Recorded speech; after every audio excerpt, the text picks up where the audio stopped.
take the Deus 2 out and conduct a little test here.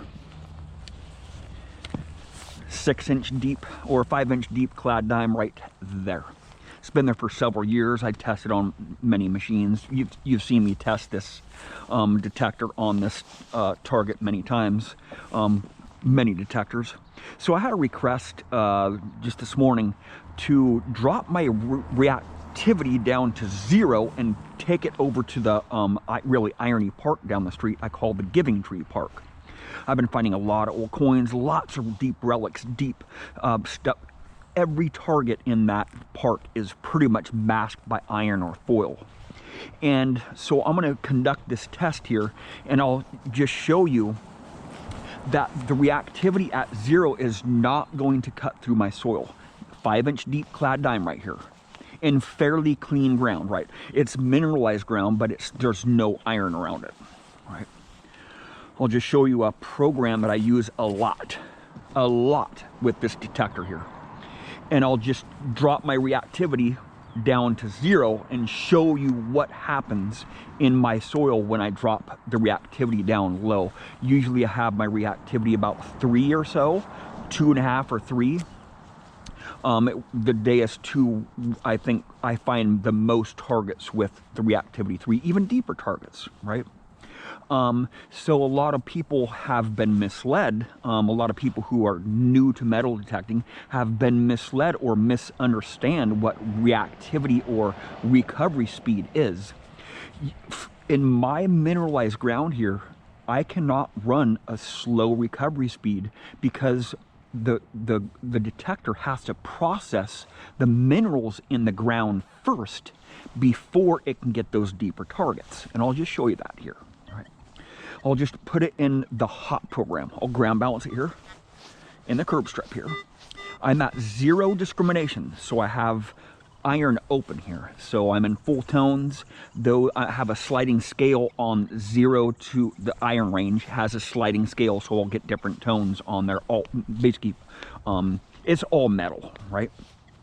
So here's just the hot program, multi-frequency here. I have very high gain here. This is 6-inch deep, 5-inch deep dime here. Watch how I'll swing slower.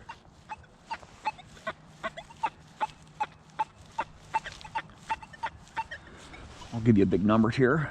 Those of you who look at the numbers, I don't. 90s, 80, 88. And the reactivity in this custom program is set at 3. 0 discrimination. Right. My silencer's at 0 also, and it's in 40 kilohertz here. So the reactivity is at 3 here. Now watch what happens when I drop it down to 2.5. I'll go to 3 here again. I'll swing slow, swing fast. It sounds really irony because my soil is wet, and I'm of course around some EMI here too. The EMI is not changing the tones, but I'm just getting a little bit of chatter from the, I'm underneath some power lines here. But listen to tones, listen to irony.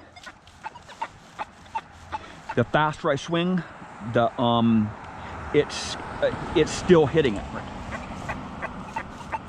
You can hear it just poking through there. Watch, I'll go down to 2 here. 2 reactivity here. Iron. Nothing but iron. Now watch, I'll swing slow. I'm just barely getting tone on there. I'll go to 1 here. All iron tones, right? I would never dig that target out. I have really not found anything. I really haven't found many targets with a reactivity below 2.5. Even at 2, you know, I have many settings here. You know, I have 3, 2.5, 2, 1.5, 1. I'll go to 0.5 here. Same target. I'll swing really slow here. I'll even ground balance here. Those of you who doubt me on this. All right.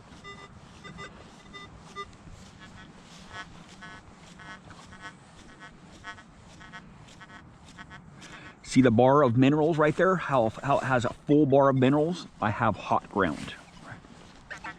This is that dime right here. I'll go up with my reactivity, just to show you that it's here. I'll even go to 5 reactivity here. This is a 5-inch deep clad dime here. Look at how fast I can swing here. Look at the numbers.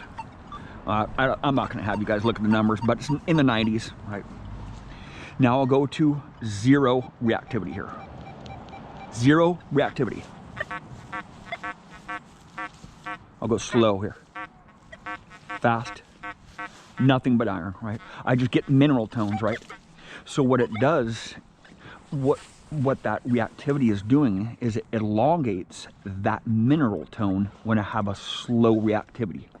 The higher reactivity, it shortens the duration of that mineral tone or that iron tone, because my ground has iron in it, just naturally occurring, and it will not, I will get way less depth if I drop my reactivity. So it's exactly the opposite of what most people understand about reactivity or recovery speed.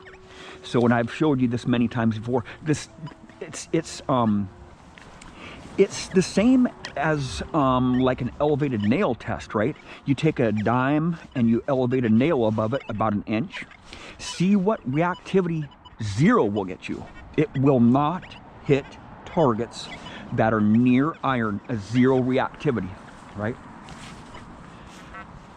This is 0 reactivity. 0.5. 1. Starting to come through just a little bit here. But I'm not swinging this slow all the time, right?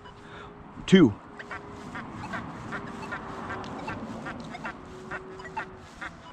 2.5. See, 2.5, it really starts coming through there, right? This has been in the ground for several years, this dime here. And I don't know if it's still laying flat. I don't really know how deep it is. I can't tell how deep the target is. It's gonna really fall at its own rate, you know? It's gonna sink at its own rate. Here's 3 here.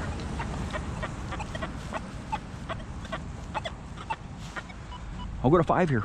5 reactivity all the way up. Usually if I have a 5 reactivity, it's gonna fall from the soil a lot. And I tend to get a lot of EMI too if I have a higher recovery speed here. Usually I keep mine about 2.5 to 3. Most of the time, I would say about 98% of the time, I'm at reactivity. 99% of the time, I'm pretty much at 3 reactivity. It just does really good. There's a bunch of iron here.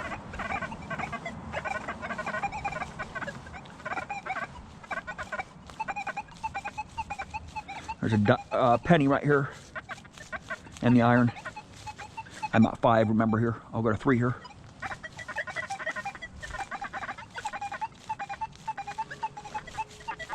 There's still iron surrounding that.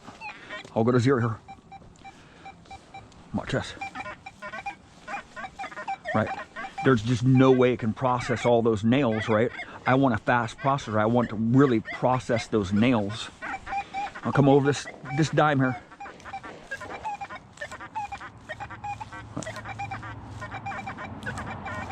I can't tell where it's at. I don't know if there's a target there or not. Right. I'm not going to get any numbers on it. It's 0, 0, 0. Right.